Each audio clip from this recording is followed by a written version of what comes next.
안녕하세요. 꿈라디오 도윤에 오신 것을 환영합니다. 31살의 평범한 직장인 여성입니다.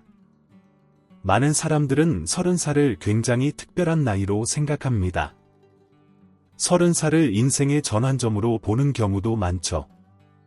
하지만 저는 30살이라는 나이에 큰 의미를 두지 않았습니다. 대신 31살이 된 지금의 나이에 특별함을 느끼고 있습니다. 지금부터는 제가 31살이라는 나이에 왜 특별함을 느끼게 되었는지 그 이유를 설명해 보겠습니다. 저는 홀아버지 손에서 자랐습니다. 8살 때 어머니가 돌아가셨거든요. 어머니는 7살 차이 나는 동생을 낳던 중에 돌아가셨습니다. 엄청난 출혈로 최선의 노력을 다했지만 어머니는 결국 수술실에서 돌아오지 못하셨어요. 동생이 생긴다는 기대감에 부풀어 어머니에게 어떤 말을 할지 고민까지 했던 8살의 저는 어머니의 마지막을 지켜보지 못했습니다. 하지만 그때는 죽음이라는 것을 온전히 이해하지 못했습니다. 제가 이해한 죽음은 엄마를 다시 보지 못한다는 사실뿐이었습니다. 한 사람의 죽음이 남은 이들에게 얼마나 큰 아픔을 가져다 주는지 차마 알지 못했죠. 죽음과 이별을 이해하게 된 지금의 나이가 되니 어머니를 생각할 때면 자연스레 아버지가 떠오릅니다. 특히 올해는 어머니의 얼굴조차 희미한 어머니 생각보다 아버지 생각이 더 났습니다. 어머니가 돌아가셨을 때 아버지 나이가 지금의 제 나이였거든요. 어렸을 때는 30대가 마냥 어른처럼 보였는데 제가 30대가 되어 보니 그것도 아니더군요. 아내를 잃었던 당시 아버지의 나이가 되어 보니 아버지가 얼마나 이를 악물고 살아오셨는지 조금이나마 이해하게 되었습니다. 그래서 지금부터는 아버지가 지켜내신 저희 가족의 이야기를 해보려고 합니다. 아버지의 두 번째 사랑에 관한 이야기와 함께 말이죠. 아버지는 어머니가 돌아가신 후 그 어떤 여자도 만나지 않으셨습니다. 어머니와 아버지는 동네에서 함께 나고 자라 연인이 되어 결혼한 경우였거든요. 평생 사랑해온 어머니를 한순간에 잃었으니 얼마나 가슴이 아팠을까요? 아마 아버지에게는 누군가를 만나 다시 사랑할 여유가 없으셨을 겁니다. 하지만 저와 동생을 향한 사랑만큼은 넘치셨습니다. 어릴 적부터 제 꿈은 아버지 같은 사람을 만나 결혼하는 것이었으니 아버지가 얼마나 다정하셨는지 상상하실 수 있겠죠. 저는 아버지 손에서 자라며 단 한 번도 어머니의 부재를 느낀 적이 없습니다. 물론 어머니가 그립기는 했지만 어머니가 없어서 누리지 못한 것은 없었어요. 예를 들면 어머니가 해주시는 예쁜 도시락과 예쁜 헤어스타일 같은 것들이죠. 아버지는 제가 소풍이라도 가는 날에는 보름 전부터 도시락 싸기를 준비하셨습니다. 딸이 기죽지 않게 하겠다며 온갖 자료를 모아 예쁜 도시락 싸기 연습을 하셨죠. 물론 대부분의 연습작들은 엉망이 되었고, 엉망이 된 연습작들은 아버지의 뱃속으로 들어가기 마련이었지만, 막상 소풍 당일이 되면 아버지는 누구보다 화려하고 먹음직스러운 도시락을 준비해 주셨어요. 아버지가 싸주신 도시락을 들고 가면 저는 그날의 스타가 되어 있었습니다. 초등학교에 들어가기 전까지만 해도 저희 헤어스타일은 똑 단발이었습니다. 제가 그 머리 스타일을 고집했거든요.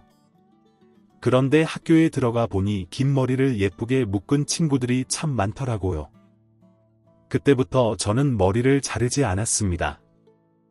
양갈래 머리도 해야 하고, 하나로 묶은 머리도 해야 하고, 따은 머리도 해야 하고, 리본 달린 머리망도 써야 하는데, 짧은 머리로는 이것들이 불가능했으니까요. 아버지는 갑자기 머리를 기르겠다는 저의 선언에 굉장히 당황해 하셨습니다. 아버지는 무남동녀의 여자 머리를 꾸며본 적 없는 분이셨거든요. 할 줄 아는 거라고는 짧은 제 머리에 똑딱 핀을 달아주는 것 정도였습니다. 제가 머리를 기르겠다고 선언한 지 이틀째 되던 날, 저희 집에는 미용실에서나 볼 법한 가짜 사람 머리가 놓여 있었습니다. 바로 아버지의 연습 대상이었어요. 퇴근한 아버지는 항상 그 가짜 머리를 붙잡고 연습을 하셨습니다. 지금이야 유튜브 같은 것들을 통해 쉽게 배울 수 있지만 그때는 그런 것도 없었어요. 아버지는 회사에 있는 아주머니 동료들에게 머리 손질 방법을 속성으로 배워 집에서 연습하곤 하셨습니다. 아버지가 마네킹 머리를 만지면 마네킹 머리는 난리가 났어요. 1시간 동안 마네킹 머리를 만지고 나면 마네킹 머리는 산발이 되어서 또 1시간 동안 정리를 해야 했죠. 하지만 아버지는 결국 해내셨습니다. 제 머리가 어깨를 넘어 묶을 수 있을 정도의 길이가 되었을 때 아버지는 제 머리를 예쁘게 양갈래로 묶어주셨어요. 아버지의 노력은 여기서 그치지 않았습니다. 이런저런 스타일을 연습하신 아버지는 결국 어떤 머리든 보자마자 흉내낼 수 있을 정도의 실력자가 되셨고, 저는 초등학교를 다니는 내내 아버지에게 이 머리 해달라, 저 머리 해달라를 요구하며 화려한 헤어스타일을 소화해낼 수 있었어요. 아버지는 동생에게도 지극정성이셨습니다. 그때는 아버지의 이런 노력을 당연하게만 생각했지만 저도 사회생활을 하고 나니 아버지가 얼마나 대단하셨는지 새삼 느껴지더라고요. 하루 종일 일을 하고 들어오면 피곤할 법도 한데 아버지는 꼭 요리를 해서 저녁을 먹이셨어요. 저녁을 먹은 뒤에는 동생과 저를 씻기고 저와 동생이 잠들 때까지 시간을 함께 보내주셨죠. 저와 동생이 잠들고 나면 그 이후로는 머리 손질 연습과 육아 공부를 하셨다고 합니다. 취업한 이후 아버지에게 이렇게 물어본 적이 있었어요. 아빠, 안 피곤했어? 나는 이 나이에도 일하고 들어오면 피곤해 죽겠는데 아빠는 그때 30대 중후반이었잖아. 그것도 애 둘을 혼자 키워야 했으니 좀 쉬고 싶은 생각도 들었을 텐데 괜찮았던 거야? 제 질문에 아버지는 이렇게 대답하셨습니다. 엄청 힘들었지. 근데 그것도 지난 일이잖아. 지금 생각해보면 그냥 행복했던 것 같아. 기억은 미화되기 마련이라지만 아빠는 좀 특이한 것 같아. 어떻게 그걸 좋았다고만 기억해? 아버지는 이해가 되지 않는다는 제 말에 웃으며 대답하셨습니다. 나는 아빠잖아. 너는 아빠가 거절당하는 줄 알아? 그 정도 노력은 해야지. 아버지와의 대화는 웃으며 마무리되었지만 저는 아버지의 웃음 뒤에 감추어진 시간들을 알았기에 마냥 웃을 수만은 없었어요. 아버지에게는 혹시 우리 애들이 엄마 없다고 무시라도 당하면 어떻게 하지? 엄마가 없다는 사실을 부끄럽게 여기면 어떻게 하지? 와 같은 고민으로 점칠된 시간들이 존재했기 때문이죠. 사춘기 때 몇 번의 위기가 있긴 했지만 그 위기의 순간도 다행히 잘 넘어갔습니다. 지금 생각해도 아버지에게 감사해요. 그렇게 저는 무사히 10대 시절을 마친 뒤 대학에 입학하게 되었습니다. 대학을 서울로 갔기 때문에 20살이 된 저는 아버지와 13살짜리 동생만 두고 서울에서 자취를 시작했어요. 대학 입학을 하고 나니 신경 쓸 일이 천지더라고요. 모임은 또 왜 이렇게 많은지 저는 둘만 남은 아버지와 동생이 걱정도 되고 보고 싶었지만 3개월 동안 집으로 갈 수 없었습니다. 대학에 적응하는 일은 그렇게 어려운 일이었어요. 겨우겨우 본가에 올라간 날, 저는 아버지에게서 묘한 기류를 느꼈습니다. 어딘가 몽글몽글해 보인달까? 지금까지 아버지에게 한 번도 느껴지지 않은 분위기였어요. 저는 호기심을 참지 못하고 아버지에게 물었습니다. 아빠, 기분 좋아 보이네. 무슨 좋은 일이라도 있어? 저는 아버지가 아무렇지 않게 제 말에 대답해 줄 거라고 생각했어요. 그런데 아버지의 반응은 굉장히 수상쩍었습니다. 아버지는 제 질문이 끝나자마자 화들짝 놀라며 손을 휘저었어요. 무슨 말이야? 아빠한테 좋은 일이 있냐니? 아빠 그런 거 없어. 아빠한테는 너희가 기쁨이지. 아버지의 말투는 13살짜리 동생조차 이상하다고 느낄 정도로 수상했습니다. 저는 그 주말 내내 아버지를 쫓아다니며 괴롭혔어요. 아니 빨리 말해달라고. 뭐 때문에 그렇게 들뜬 건데? 아빠가 어딜 들떴다고 그래? 아빠 그렇게 한가한 사람 아니야. 연애 같은 거 뭐 그런 거에 신경 쓸 겨를도 없다고. 다 큰 딸내미 하나에 이제 중학교 들어가는 아들이 하나 있는데. 놀랍게도 실제로 아버지는 이렇게 스스로 모든 비밀을 밝히셨습니다. 궁지에 몰리자 모든 것을 실토한 아버지는 당황해하셨어요. 그게 아니라 라면서 해명하려고 하셨죠. 저는 그런 아버지를 보며 배를 잡고 굴렀습니다. 뭐야? 아빠 여자친구 생겼어? 뭐야? 동생 키우느라 바쁘다더니 할 거 다 하고 있었네? 아버지는 새빨개진 얼굴로 자꾸만 아니라고 손을 휘저으셨지만 얼굴이 새빨개진 아버지의 모습은 누가 봐도 사랑에 빠진 풋풋한 한 남자의 얼굴이었습니다. 그렇게 한참을 웃으며 아버지를 놀리고 있는데 아버지가 딱 한마디 하셨어요. 여자친구 생긴 게 아니라 그냥 좋아하는 사람 생긴 거야. 그러니까 그만 놀려. 딸, 아빠 안 그래도 속상해. 저는 아버지의 말에 깜짝 놀랐습니다. 아빠가 좋아하는 거라고? 그 사람한테 좋아한다고 말은 해봤어? 응, 고백한 지 벌써 2년째야. 충격이었습니다. 저에게 최고의 남자는 아버지였거든요. 그 아버지 같은 사람을 2년 동안 거부하다니 저는 아버지에게 조심스럽게 물었습니다. 혹시 아버지가 애 딸린 남자라 싫대? 아버지는 고개를 가로저으셨어요. 고개를 가로젓는 아버지 때문에 더욱 심란해진 저는 또 한 번 심각하게 물었습니다. 그 아빠, 내가 아빠를 의심하는 건 아닌데 혹시 그 사람이 가정이 있다거나 만나서는 안 되는 사람이라거나 그런 건 아니지? 아버지는 소리를 높이며 대답하셨어요. 딸, 너는 아빠를 대체 뭘로 보고 있어? 애 딸린 호랍이라 싫은 것도 아니고 만나서는 안 되는 사람도 아닌데 2년 동안 관계에 진전이 없다니. 저는 울컥 화가 났어요. 아니, 그런 것도 아닌데 대체 왜 아빠를 마다해? 그 사람 눈이 어떻게 된 거 아니야?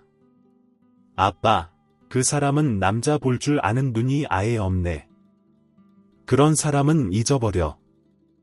내가 좋은 사람으로 알아보라니까. 아버지는 제 말을 듣고 멋쩍게 웃으셨습니다. 나쁜 사람 아니야. 그냥 좀 그 사람한테 여유가 없어서 그래. 저는 그런 아버지의 모습에 상당한 안타까움을 느꼈습니다. 2년 동안 짝사랑했던 거라면 작년부터 마음을 키워왔다는 건데 입시 준비하느라 아버지에게 신경 쓰지 못한 저 스스로에게도 실망감이 들었어요. 그래서 다짐했습니다. 아빠, 내 생각에는 아빠가 연애한 지 오래됐잖아. 그래서 연애감이 좀 떨어진 것 같아. 내가 도와줄게. 아버지는 의아해하며 물으셨어요. 딸, 호의는 고마운데 너 그거 아니야? 모태 솔로잖아.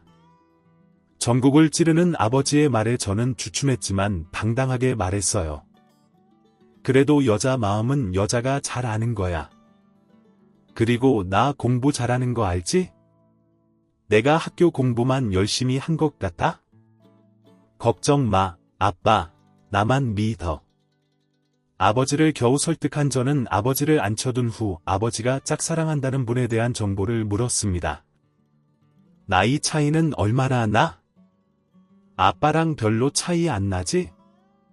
아버지는 이상하게 우물쭈물하셨어요. 아니, 이런 기본적인 것도 말을 안 해주면 어떻게 해? 빨리 말해줘. 9살. 뭐? 9살 차이 난다고? 저는 기겁하며 말했습니다. 아빠, 완전 도둑이네. 당시 아버지의 나이는 43세, 아버지보다 9살 어리다는 그분의 나이는 34살이었죠. 아버지는 경악하는 저를 보고 풀이 죽으셨습니다. 나도 알아. 그래서 더 조심스러운 것도 있고, 그런데 하나둘 챙겨주다 보니깐 자꾸만 마음이 가서. 아유, 됐다. 이제 20살 먹은 딸한테 이게 무슨 주책이야? 아빠한테는 너희 둘만 있으면 돼. 그러니까 아빠 연애사는 아빠가 알아서 할게. 한창 이런 쪽에 관심 많을 20살의 저는 가장 사랑하는 아버지의 연애사를 두고만 볼 수 없었어요. 그 뒤로 저희 연애 코치는 시작되었습니다. 아버지의 말씀대로 9살 연하의 여성분은 여러가지 이유 때문에 아버지와의 만남을 주저하고 계셨어요. 그때는 그 이유를 잘 알지 못했지만요. 하지만 여러가지 노력 덕에 1년 후 여자분은 결국 아버지의 마음을 받아들이셨고 두 분은 속전속결로 부부의 연을 맺게 되었습니다. 실제로는 엄마라고 부르지만 이해를 위해 새어머니라고 표현하도록 할게요. 두 분의 결혼식은 본가 주변에 있는 작고 예쁜 식당에서 이루어졌어요. 하얗고 우아한 드레스를 입은 새어머니를 보며 행복한 웃음을 짓던 아버지의 미소가 잊히지 않네요. 새어머니는 제 생각보다도 너무나 좋은 분이셨어요. 제 인생에서 좋은 사람은 아버지뿐이었는데 아버지보다 더 착한 분이셨어요. 다정하신 것뿐만 아니라 말투 하나하나에 애정이 가득하셨어요. 제가 새어머니에게 더욱 감사한 것은 제 동생 때문이에요. 저는 대학 때문에 자취를 해서 집에 자주 내려가지 못했어요. 그런데 집에 갈 때마다 중학생인 동생이 묘하게 날카로워지더라고요. 가끔 보는 저도 느낄 정도였는데 함께 살고 있는 아버지와 새어머니는 더 심하게 느끼셨겠죠? 저는 그런 동생을 볼 때마다 어르고 달랬습니다. 하지만 동생은 누나가 신경 쓸 일 아니잖아. 내 일은 내가 알아서 해라 라며 제 말을 무시하기 일쑤였습니다. 아버지에게도 마찬가지로 행동했다고 하더라고요. 이 정도로 예민한 사춘기를 보냈던 동생이 누그러진 건 바로 새어머니 덕분이었습니다. 새어머니는 아버지가 미안할 정도로 동생을 잘 돌봐주셨다고 해요.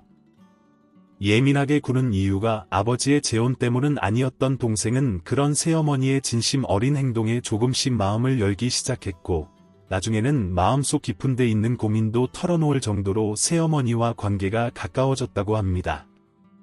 동생은 시간이 좀 지나고 나서야 그때 이야기를 하더라고요. 왜 그렇게 예민했는지 모르겠어. 세상 모든 게 다 못마땅해 보이는데 새어머니가 너무 잘해주시니까 나중에는 예민하게 구는 게 민망하더라고. 저희 가족은 아직도 그때의 동생 이야기를 하며 몇 시간씩 수다를 떨고는 합니다. 그렇게 동생이 무사히 사춘기를 보내고 대학을 졸업한 저는 본가로 돌아오게 되었습니다. 제가 21살 때 두 분이 결혼을 하셨으니 3년 만에 새어머니와 한 지붕에서 살게 된 것이었죠. 그런데 본가에 올라온 저는 새어머니의 분위기가 묘하게 가라앉은 것을 느꼈습니다. 무슨 일이 있으신 건지 대놓고 묻기도 하고 은근슬쩍 돌려 묻기도 했지만 새어머니는 괜찮다며 미소 지으실 뿐 이유를 말씀해 주지 않으셨습니다. 아버지는 무언가를 아는 듯 했지만 아버지도 말씀을 아끼시는 듯해서 저는 새어머니에게 무슨 일이 있는지 더 이상 묻지 않았습니다. 때가 되면 말씀해 주시겠지 생각만 했죠. 한 가지 확실한 건 아버지와 새어머니 사이에 문제가 있었던 건 아니라는 것입니다.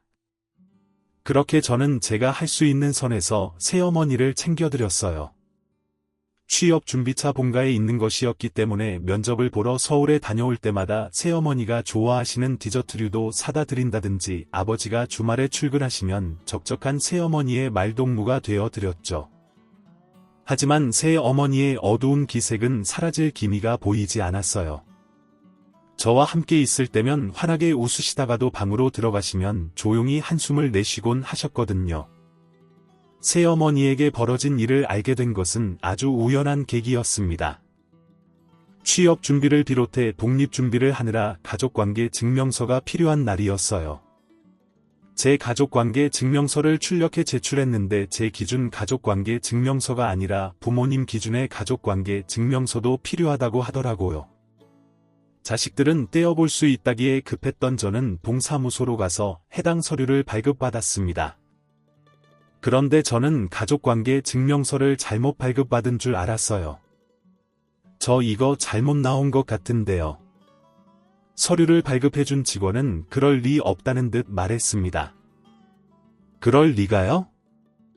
아버지 기준으로 한부, 어머니 기준으로 한부 아닌가요? 저는 다시 한번 서류를 찬찬히 살폈습니다. 새 어머니의 가족관계 증명서에 적혀있는 이름은 제가 아는 새 어머니의 이름이 맞았어요. 그런데 새 어머니 밑으로 낯선 이름의 두 사람이 자녀로 딸려 있더군요. 새 어머니에게 2명의 자녀가 따로 있었던 것이죠. 놀랄 여유도 없이 한 가지 가정이 제 머리를 스치고 지나갔습니다. 혹시 새어머니가 요즘 심란하신 게 이것 때문은 아닐까? 저는 곧장 아버지의 회사로 찾아갔습니다.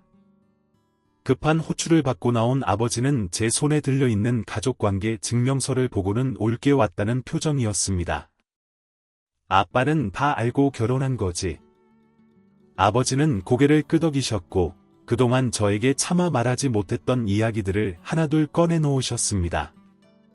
원래는 혜미가 직접 이야기하는 게 맞겠지만 너도 알다시피 혜미가 요즘 속이 아닌지라 아빠가 대신 말해줄게. 아버지는 새 어머니가 아버지의 3년간의 구애를 받아들이지 못한 이유부터 설명해 주셨어요. 애미에게 2명의 아이가 있다는 건 사실이야. 아빠를 만나기 전에 결혼했다가 이혼한 경력이 있어 저는 이혼이 흠이라고 생각하지 않기 때문에 잠자고 아버지 이야기를 들었습니다. 혜미는 성격 차이 같은 걸로 이혼한 게 아니었어. 전 남편의 학대를 못 견디고 이혼한 거였지. 저는 제 귀가 잘못된 줄 알았어요. 학대라니, 그 천사 같은 새어머니가 학대라니, 뭐 미친 거 아니야? 이후 아버지가 들려준 이야기는 가히 충격적이었습니다. 새어머니는 고등학생 시절부터 자신을 쫓아다니던 동네 후배와 결혼을 하셨다고 해요. 성인이 된 이후에도 계속된 고해를 밀어내셨지만 다른 지역으로 일을 하러 간 새어머니를 매주 찾아오고 군대 휴가를 받을 때마다 새어머니를 찾아오는 모습에서 진정성을 느꼈고 결혼을 하게 되었다고 했죠. 결혼 초반에는 그 누구보다 행복했다고 합니다. 결혼 후 곧바로 첫째 아이가 생겼을 때는 세상을 다 얻은 기분이었고 전 남편도 지극정성으로 새어머니를 돌봤다고 합니다. 예민하게 구는 이유가 아버지의 재혼 때문은 아니었던 동생은 그런 새어머니의 진심 어린 행동에 조금씩 마음을 열기 시작했고 나중에는 마음속 깊은 데 있는 고민도 털어놓을 정도로 새어머니와 관계가 가까워졌다고 합니다. 동생은 시간이 좀 지나고 나서야 그때 이야기를 하더라고요. 왜 그렇게 예민했는지 모르겠어. 세상 모든 게 다 못마땅해 보이는데 새어머니가 너무 잘해주시니까 나중에는 예민하게 구는 게 민망하더라고. 저희 가족은 아직도 그때의 동생 이야기를 하며 몇 시간씩 수다를 떨고는 합니다. 그렇게 동생이 무사히 사춘기를 보내고 대학을 졸업한 저는 본가로 돌아오게 되었습니다. 제가 21살 때 두 분이 결혼을 하셨으니 3년 만에 새어머니와 한 지붕에서 살게 된 것이었죠. 그런데 본가에 올라온 저는 새어머니의 분위기가 묘하게 가라앉은 것을 느꼈습니다. 무슨 일이 있으신 건지 대놓고 묻기도 하고 은근슬쩍 돌려 묻기도 했지만 새어머니는 괜찮다며 미소 지으실 뿐 이유를 말씀해 주지 않으셨습니다. 아버지는 무언가를 아는 듯 했지만 아버지도 말씀을 아끼시는 듯해서 저는 새어머니에게 무슨 일이 있는지 더 이상 묻지 않았습니다. 때가 되면 말씀해 주시겠지 생각만 했죠. 한 가지 확실한 건 아버지와 새어머니 사이에 문제가 있었던 건 아니라는 것입니다. 그렇게 저는 제가 할 수 있는 선에서 새어머니를 챙겨드렸어요. 취업 준비차 본가에 있는 것이었기 때문에 면접을 보러 서울에 다녀올 때마다 새어머니가 좋아하시는 디저트류도 사다 드린다든지 아버지가 주말에 출근하시면 적적한 새어머니의 말동무가 되어 드렸죠. 하지만 새어머니의 어두운 기색은 사라질 기미가 보이지 않았어요. 저와 함께 있을 때면 환하게 웃으시다가도 방으로 들어가시면 조용히 한숨을 내쉬곤 하셨거든요. 새어머니에게 벌어진 일을 알게 된 것은 아주 우연한 계기였습니다. 취업 준비를 비롯해 독립 준비를 하느라 가족관계 증명서가 필요한 날이었어요. 제 가족관계 증명서를 출력해 제출했는데 제 기준 가족관계 증명서가 아니라 부모님 기준의 가족관계 증명서도 필요하다고 하더라고요. 자식들은 떼어볼 수 있다기에 급했던 저는 동사무소로 가서 해당 서류를 발급받았습니다. 그런데 저는 가족관계 증명서를 잘못 발급받은 줄 알았어요. 저 이거 잘못 나온 것 같은데요. 서류를 발급해준 직원은 그럴 리 없다는 듯 말했습니다. 그럴 리가요? 아버지 기준으로 한 부, 어머니 기준으로 한 부 아닌가요? 저는 다시 한번 서류를 찬찬히 살폈습니다. 새 어머니의 가족관계 증명서에 적혀있는 이름은 제가 아는 새 어머니의 이름이 맞았어요. 그런데 새 어머니 밑으로 낯선 이름의 두 사람이 자녀로 딸려 있더군요. 새 어머니에게 2명의 자녀가 따로 있었던 것이죠. 놀랄 여유도 없이 한 가지 가정이 제 머리를 스치고 지나갔습니다. 혹시 새 어머니가 요즘 심란하신 게 이것 때문은 아닐까? 저는 곧장 아버지의 회사로 찾아갔습니다. 급한 호출을 받고 나온 아버지는 제 손에 들려있는 가족관계 증명서를 보고는 올게 왔다는 표정이었습니다. 아빠는 다 알고 결혼한 거지. 아버지는 고개를 끄덕이셨고 그동안 저에게 차마 말하지 못했던 이야기들을 하나둘 꺼내놓으셨습니다. 원래는 혜미가 직접 이야기하는 게 맞겠지만 너도 알다시피 혜미가 요즘 속이 아닌지라 아빠가 대신 말해줄게. 아버지는 새 어머니가 아버지의 3년간의 구애를 받아들이지 못한 이유부터 설명해 주셨어요. 애미에게 2명의 아이가 있다는 건 사실이야. 아빠를 만나기 전에 결혼했다가 이혼한 경력이 있어 저는 이혼이 흠이라고 생각하지 않기 때문에 잠자고 아버지 이야기를 들었습니다. 혜미는 성격 차이 같은 걸로 이혼한 게 아니었어. 전 남편의 학대를 못 견디고 이혼한 거였지. 저는 제 귀가 잘못된 줄 알았어요. 학대라니, 그 천사 같은 새어머니가 학대라니, 뭐 미친 거 아니야? 이후 아버지가 들려준 이야기는 가히 충격적이었습니다. 새어머니는 고등학생 시절부터 자신을 쫓아다니던 동네 후배와 결혼을 하셨다고 해요. 성인이 된 이후에도 계속된 고해를 밀어내셨지만 다른 지역으로 일을 하러 간 새어머니를 매주 찾아오고 군대 휴가를 받을 때마다 새어머니를 찾아오는 모습에서 진정성을 느꼈고 결혼을 하게 되었다고 했죠. 결혼 초반에는 그 누구보다 행복했다고 합니다. 결혼 후 곧바로 첫째 아이가 생겼을 때는 세상을 다 얻은 기분이었고 전 남편도 지극정성으로 새어머니를 돌봤다고 합니다. 가진 것은 많지 않았지만 행복한 날들만 이어졌다고 해요. 그런데 불행은 새어머니가 몇 년생으로 둘째를 임신한 뒤부터 시작되었다고 합니다. 새어머니의 전 남편은 만삭인 새어머니를 두고 집을 비우는 날이 많아졌다고 해요. 둘째는 임신 초기부터 여러 번 고비를 넘겼기 때문에 새어머니는 항상 초조하고 불안한 마음이었지만 그런 마음을 남편에게 털어놓지 못했다고 합니다. 임신으로 인한 고통과 심적인 스트레스는 모두 새어머니의 몫이었다고 해요. 나중에 알게 된 사실이지만 당시 전 남편은 임신한 새어머니를 두고 외도를 저질렀다고 합니다. 하지만 이 사실을 알았을 때는 이미 늦었어요. 심각한 난산으로 겨우 목숨을 부지한 새어머니에게 돌아온 것은 시어머니의 잔소리였다고 합니다. 뭐 제왕절개 니가 미쳤구나, 그게 애한테 뭐 좋은 거라고 제왕절개를 해, 너는 애미 자격도 없다. 이 이야기를 듣는 저의 피가 끓는 것만 같았어요. 그런데 이게 다가 아니었습니다. 외도를 저지른 전 남편은 새어머니가 어느 정도 몸을 회복하자마자 잘 다니던 직장을 때려치웠다고 합니다. 당시까지만 해도 외도 사실을 전혀 몰랐던 새어머니는 무슨 생각이 있어서 저러겠지라는 생각으로 참고 기다렸다고 합니다. 제대로 회복되지 않는 몸을 이끌고 가정의 실질적인 가장 노릇을 하기 시작했죠. 그런데 전 남편은 일할 생각이 전혀 없었다고 합니다. 오히려 새어머니가 벌어온 돈들을 모두 유흥비로 탕진하고 돈이 부족하면 구걸해서라도 돈을 구해오라며 새어머니를 집 밖으로 내밀었다고 해요. 새어머니는 각각 2살과 1살인 아이들을 데리고 할 수 있는 일이라면 무엇이든지 했지만 돈은 모일 기미가 보이지 않았다고 해요. 밑빠진 독에 물붓기였죠. 이 사실을 깨달은 새어머니는 둘째를 낳은 지 1년이 되던 해 처음으로 전 남편에게 큰 소리를 냈다고 합니다. 당신이 그러고도 아빠야, 남편이야. 우리 애들 이제 겨우 3살, 2살이야. 제발 정신 좀 차려. 대체 언제까지 정신 못 차리고 놀기만 할 거야? 도대체 왜 이렇게 변했어? 이날 전 남편은 처음으로 새어머니에게 주먹을 휘둘렀고 전 남편의 금수 같은 행동은 점차 심해져 갔다고 합니다. 전 남편이 처음으로 새어머니에게 주먹을 휘두른 다음 날, 새어머니는 출근도 하지 못한 채 집에서 앓고 있었다고 합니다. 전 남편은 새어머니를 걷지도 못하게 만들어 둔 채 집을 나간 상태였다고 했죠. 숨이 넘어갈 듯 우는 두 아이를 겨우 달래 새어머니는 동이 틀 무렵 겨우 잠에 드셨다고 해요. 그런데 그때 쾅하는 소리와 함께 집문이 열렸다고 합니다.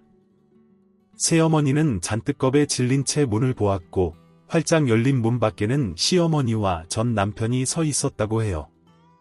시어머니는 겨우 몸을 일으킨 새어머니의 머리채를 휘어잡았고 새어머니를 집 밖으로 내쫓았다고 합니다. 어머니 왜 이러세요? 나는 새어머니의 외침이 들리지도 않았는지 시어머니는 자신의 아들과 함께 집 안으로 들어가 문을 거칠게 걸어 잠갔죠. 얼마 지나지 않아 집 안에서는 아이들의 자지러지는 울음소리가 들렸다고 합니다. 전날의 충격이 가시지 않은 새어머니는 손톱에서 피가 날 듯 문을 긁으며 빌었다고 해요. 제발 아이들은 그냥 두세요. 제가 잘못했어요. 제가 다 잘못했어요. 제발 문 좀 열어주세요. 무언가를 때려 부수는 소리, 아이들의 울음소리, 새어머니의 절규소리가 온 동네를 울렸지만 그 누구도 도움을 주지 않았다고 합니다. 남의 가족 일에는 함부로 끼어드는 게 아니다라는 인식이 더 심했으니까요. 한참의 시간이 흐른 뒤 굳게 닫힌 현관문이 열렸고 시어머니와 전 남편은 아이들을 들쳐 업은 채 집을 빠져나왔다고 합니다. 새어머니는 제대로 걸어지지도 않는 다리를 끌리며 시어머니의 바지가랑이를 붙잡았죠. 하지만 시어머니는 그런 새어머니의 손길을 내치며 하늘 같은 서방 귀한 줄 모르고 대드는 며느리는 필요 없다. 이런 어미 밑에서 애들이 뭘 배우겠어? 애들 볼 생각은 꿈에도 하지 마라. 새어머니는 온몸에 힘을 주어 매달렸지만 전 남편과 본인 최고의 2배나 되는 시어머니를 감당할 수 없었다고 해요. 집을 난장판으로 만든 이유는 집에서 돈이 될 만한 물건들을 챙기기 위함이었다고 합니다. 새어머니는 곧바로 시어머니의 집으로 찾아가 몇 날 며칠을 빌었다고 해요. 제가 잘못했어요. 한 번만 용서해 주세요. 제가 잘할게요. 다시는 대들지 않을게요. 주제에 맞게 살게요. 제발 용서해 주세요. 온 동네 사람들이 나와서 한 번씩 들여다본 이후에야 시어머니는 대문 문을 열었고 이후로 새어머니는 악독한 시어머니를 모시고 살게 되었다고 합니다. 시어머니는 아이들을 인질 삼아 새어머니를 학대했다고 해요. 조금만 자신의 마음에 들지 않게 행동하면 내가 이러니까 내가 애들을 뺏어가려고 하는 거다.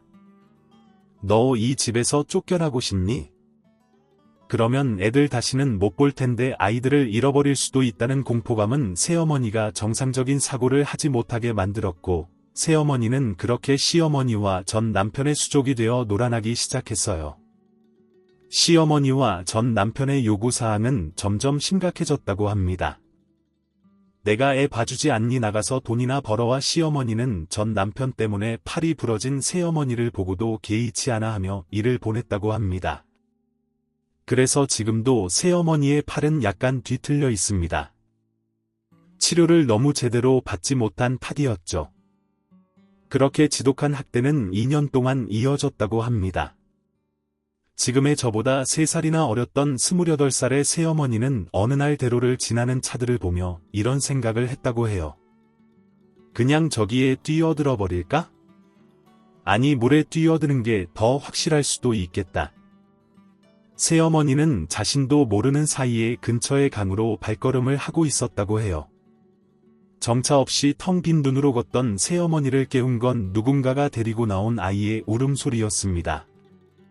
어린아이의 목소리에 정신을 차린 새어머니는 그 자리에서 온몸에 소름이 돋는 걸 느끼며 이렇게 생각하셨다고 해요. 엄마라는 인간이 애들을 두고 죽을 생각을 해 그 길로 집으로 돌아간 새어머니는 처음으로 이혼 이야기를 꺼냈다고 합니다. 새어머니의 이혼 요구를 들은 시어머니는 콧방귀를 뀌고는 애들을 데리고 집을 나갔고, 새어머니는 그날 밤이 새도록 전 남편에게 두들겨 맞았다고 해요. 아이들을 데리고 집을 나서는 시어머니의 눈짓에서 알아서 정신 차릴 때까지 교육해라라는 의미가 있었던 것이죠. 새어머니가 눈을 뜬 곳은 병원이었습니다. 처음에는 누군가가 경찰에 신고해 준 것이라고 생각했다고 해요. 하지만 새어머니는 누군가에게 도움을 받은 게 아니었습니다.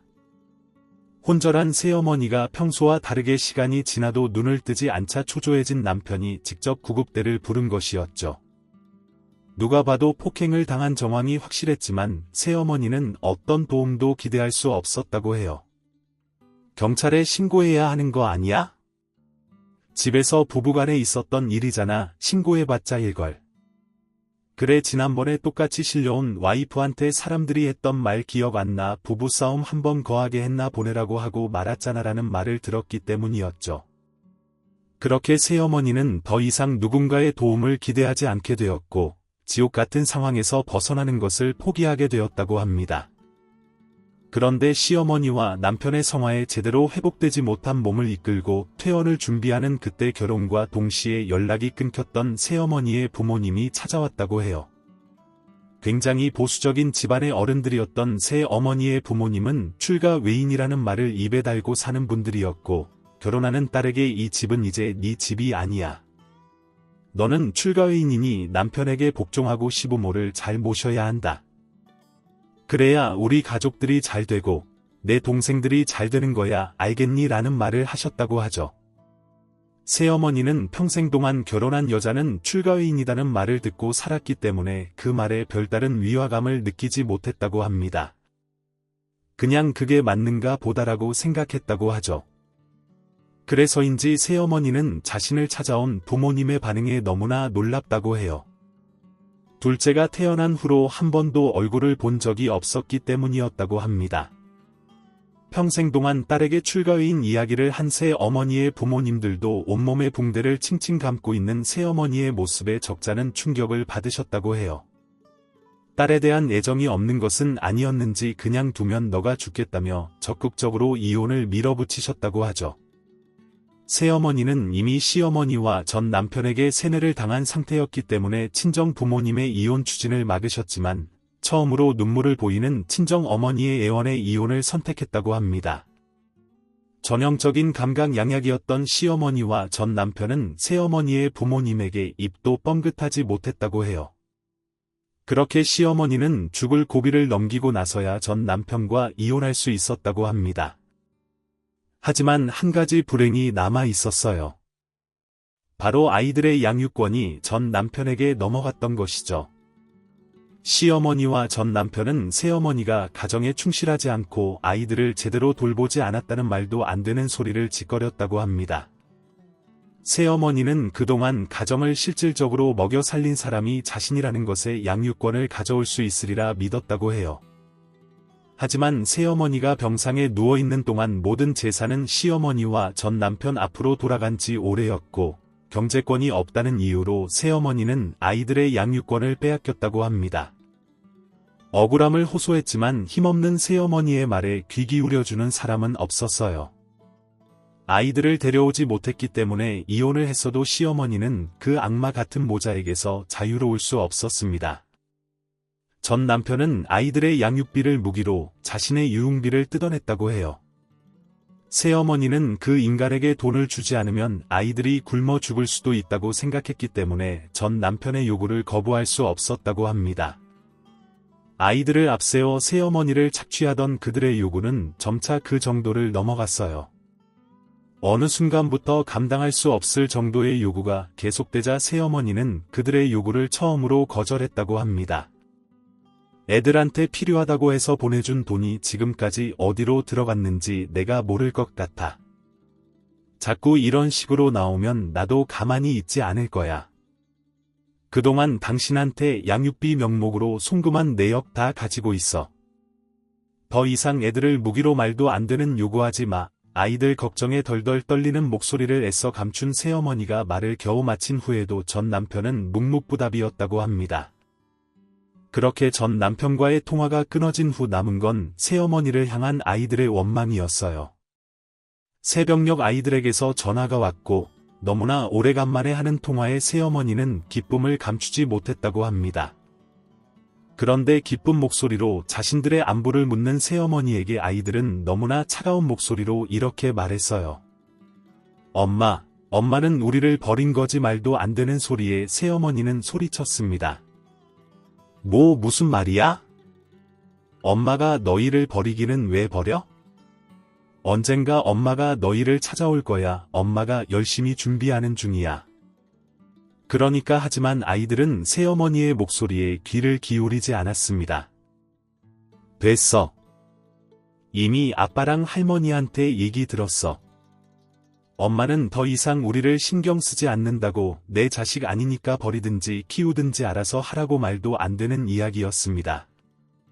새어머니는 억울했어요. 엄마가 얼마나 열심히 일하고 있는데 그 말 믿지 마. 그거 다 거짓말이야. 하지만 새어머니의 억울한 외침은 공기 중으로 흩어지고 말았습니다. 아이들은 새어머니의 이야기를 제대로 듣지도 않은 채 이렇게 말했습니다. 우리를 자식으로 생각하지 않는다면 나도 엄마를 엄마라고 생각하지 않아. 새어머니는 몇 번이나 전화를 시도했고 아이들의 학교와 집 앞으로 찾아가 기다렸지만 그때마다 새어머니와 아이들의 만남은 시어머니와 전 남편의 손에 의해 막힐 뿐이었습니다. 결국 새어머니는 자신을 차갑게 바라보는 아이들의 눈빛을 견디지 못하고 모든 것을 포기하셨습니다. 새어머니가 자신의 인생을 살기로 결심했을 때의 나이는 겨우 31살이었다고 해요. 그렇게 새어머니는 아이들의 생일이나 졸업일이 되면 작은 선물만 붙일 뿐 아이들과 그 어떤 왕래도 하지 않았다고 합니다. 그런 세월이 모여 지금에 이르게 되었고 그 사이 새어머니는 아버지의 열렬한 구애에 저희와 가족이 된 것이었죠. 저는 이 사실을 알고서야 새어머니가 왜 그토록 아버지의 구애를 외면하셨는지 이해할 수 있었습니다. 이 모든 이야기를 전해 들은 저는 큰 충격에 휩싸였고 아버지에게 물었습니다. 새어머니가 요즘 안색이 안 좋은 건 설마 그 자식들 때문인 거야? 아버지는 천천히 고개를 끄덕이셨습니다. 아버지가 입을 달싹이시던 그때 외출하셨던 새어머니가 돌아오셨어요. 그 이야기는 내가 해주는 게 맞을 것 같구나. 최근 새어머니의 낯빛이 어두웠던 이유는 새어머니가 친자식들이 그 집안에서 개밥의 도토리 취급을 받고 있다는 것을 알게 됐기 때문이었습니다. 애들이랑 마지막으로 통화를 했을 때 이상한 걸 느껴야 했어. 그때 애들 나이는 고작 8살, 7살이었는데 애들 입에서 나온 말은 애들이 할 만한 말이 아니었거든. 그럼 설마 전 남편이 애들한테 그렇게 말하도록 시킨 거였어? 애들은 평소에 자기네 아버지와 할머니를 매우 무서워했으니까 어쩔 수 없었겠지. 새어머니는 스스로를 자책하고 있는 게 분명했습니다. 저는 그런 새어머니의 모습에 더욱 분노했어요. 그게 사람이 할 짓이에요. 아무리 새어머니가 미워도 그렇지 어떻게 엄마와 자식 사이를 그런 식으로 멀어지게 해요. 새어머니는 한숨을 푹 쉬며 대답하셨습니다. 그렇게 하면 내가 예전처럼 돈을 줄 알았나 봐. 애들한테 엄마로 인정받고 싶으면 잠자코 돈을 보내라는 속셈이었을 거야. 그런데 본인들 뜻대로 되지 않았잖아요. 그러면 지금 아이들이 어떻게 살고 있는지는 나도 최근에 알게 됐어. 제대로 보살핌도 못 받고 버리지 못해서 키운 지 오래됐다더라. 애들은 몇 살인데요? 새어머니는 주춤거리며 대답했습니다. 큰 애는 14살, 작은 애는 13살. 저는 기겁했습니다. 그 작은 아이들을 방치하듯 키우다니 인간 같지도 않은 그들의 행동에 이가 갈렸어요. 저는 곧바로 소리쳤습니다. 그럼 당장 아이들을 데려와야지 뭐 하는 거예요? 제 대답에 아버지와 새어머니는 굉장히 놀란 듯했습니다. 특히 새어머니의 눈에는 금세 눈물이 가득 찼죠. 괜찮은 거니? 재혼녀인 내가 내 아버지와 결혼을 하고 심지어 이전 결혼해서 낳은 아이가 둘이나 있다는 걸 이제야 말한 건데 새어머니가 그렇게 말씀하시는 것도 이해가 갔지만 아무렴 저에게 그런 사실은 아무 상관이 없었습니다. 엄마가 그러셨잖아요.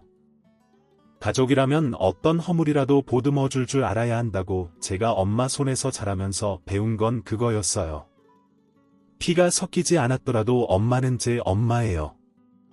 엄마가 저를 보듬어 주셨던 것처럼 저도 어머니를 보듬을 수 있도록 해주세요. 새어머니는 더 이상 울음을 참지 못하셨습니다. 아버지와 저 새어머니가 부둥켜 안고 울고 있을 때 귀가한 동생은 깜짝 놀라며 상황을 물었고, 같은 이야기를 전해 들은 동생도 저와 마찬가지의 반응을 보였습니다. 이후부터는 모든 것이 착착 진행됐어요. 당시 저는 갓 대학을 졸업한 24살의 취준생이었기 때문에 시간이 아주 많았습니다. 그래서 저는 새어머니와 아버지를 대신해 새어머니의 친자식들을 돌려받기 위해 온 동네를 휘젓고 다녔어요. 제가 직접 목격한 결과 아이들의 생활은 비참하기 짝이 없었습니다. 한창 클 나이에 영양소 섭취를 제대로 못한 것인지 몸무게는 평균 몸무게에 한참 못 미쳐 보였고, 소매와 바짓단은 한마디 이상 짧았죠. 게다가 친아버지라는 작자는 알코올 중독에, 할머니라는 작자는 도박 중독이었어요. 이런 상황이었다 보니 아이들을 데려오는 일은 큰 문제 없이 진행되었습니다. 하지만 만약을 대비해 준비해 둔 법적 조치는 필요조차 없었습니다. 아이들을 데려가겠다는 저희 가족의 통보에 선뜻 아이들을 데려가길 허락했기 때문이었죠. 아이들을 무기 삼아 돈을 요구했던 과거를 이미 들었었기 때문에 저희 가족은 매우 당황했습니다. 또 다른 꿍꿍이가 있는 건 아닌지 불안함에 잠도 못 이뤘죠. 하지만 그들은 정말로 아이들을 하루빨리 데려가길 원했어요. 마치 저주받은 골동품을 넘기는 듯한 모양새의 분노가 치밀었지만 꾹 참았습니다. 아이들을 앞세워 돈을 요구할 정신도 없을 정도로 막장 인생을 살고 있는 사람들을 자극해서는 좋을 게 없다고 생각했기 때문이죠. 그들은 아이들에 대한 모든 친권을 포기하고 다시는 아이들의 눈앞에 나타나지 않는다는 각서에 서명까지 했습니다. 아이들이 성인이 되고 났을 때 버릴 꿍꿍이가 있는지 잠시 멈칫하기는 했지만 곧장 각서에 지장을 찍었죠. 짐이랄 것도 없는 아이들의 짐을 챙겨 그 악마 속구를 빠져나올 때 이웃에게 듣기로는 아이들이 사춘기에 접어들고 사람들의 인식이 변하면서 아이들을 방치하듯 키우는 전 남편과 시어머니를 향한 좋지 않은 시선이 생겨났다고 합니다. 그들은 평생 살아온 동네에서 그런 시선을 받는 것이 퍽 신경 쓰였던 모양이에요. 이후 아이들은 법적인 입양 절차를 따라 정식으로 저희 가족이 되었습니다. 갑자기 생긴 다 큰 동생 2명에게 적응하는 것은 쉽지 않았지만 나름 즐거웠어요. 호의와 친절을 어색해하는 아이들의 모습을 보자면 가슴이 많이 아팠지만 저희 가족이 새 어머니에게 받은 사랑을 생각하며 저와 동생 아버지는 아이들에게 최선을 다했습니다. 아이들은 아버지를 어려워했어요. 사실 아버지뿐만이 아니라 모든 성인 남자들을 두려워했죠. 아이들이 정식으로 가족이 된 날 저희 가족은 파티를 열었습니다. 저는 밖에서 아버지와 새어머니가 평소에 즐겨 드시는 와인을 사왔죠. 코르크 마개를 따는 모습이 신기했는지 큰아이가 머뭇거리며 제 곁으로 오더군요. 신기해 큰아이는 수줍게 고개를 끄덕였습니다. 나중에 내가 열어볼 수 있게 해줄게. 지금은 좀 위험할 수 있거든. 그렇게 마개를 열고 잔에 와인을 따르는데 큰아이는 와인의 맛을 궁금해했습니다. 그런데 무슨 맛이에요? 포도 주스인가? 아무래도 와인을 처음 보듯한 모습이 귀여워 저는 친절히 대답해 주었습니다. 과일로 만든 거기는 한데 포도 주스 맛은 아니야. 그리고 너 이거 먹으려면 한참 기다려야 돼. 이거 술이야. 저는 와인을 따르느라 여념이 없었습니다. 한참을 지나도 큰 아이의 대답이 돌아오지 않자 저는 고개를 돌리며 물었습니다. 왜 정 궁금하면 냄새라도. 고개를 돌린 곳에는 사색이 된 채 서 있는 큰 아이가 있었어요. 귀신이라도 본 듯한 얼굴에 저는 너무나 놀랐습니다. 왜 그래 아무 말도 못한 채 벌벌 떠는 아이를 보자.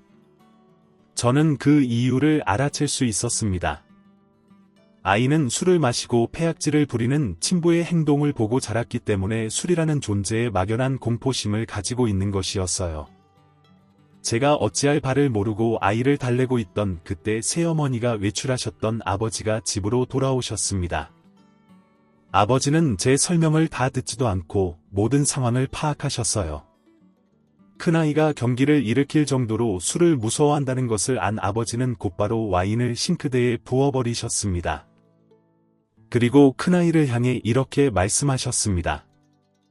너가 원하지 않는다면 마시지 않을게 원한다면 평생 안 먹을 자신도 있어. 그러니까 무서워하지 말렴. 이 집에는 술을 마시고 소리를 지르는 사람도 물건을 집어던지는 사람도 없어 걱정하지 마. 괜찮아. 큰아이는 아버지의 목소리에 안정감을 되찾았고 저희 가족은 포도주스를 곁들여 새 가족의 탄생을 기념했습니다. 그 후로 벌써 7년이라는 세월이 지났네요. 벌써 제 나이는 동생을 낳았을 때 아버지의 나이와 같아졌습니다.